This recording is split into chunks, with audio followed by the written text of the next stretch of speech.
Welcome to this tutorial on removing backgrounds from videos.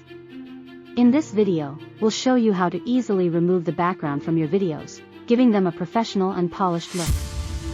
First, open your video editing software and import the video you want to work with.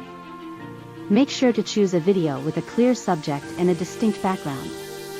Next, select the video layer and apply the chroma key effect. This effect allows you to remove a specific color from the video, which will be the background color. Adjust the settings of the chroma key effect to match the background color of your video. You can use the color picker tool to select the exact color you want to remove. Once you have removed the background color, you may notice some artifacts or imperfections. Use the Refine Edge tool to clean up the edges and make them look more natural.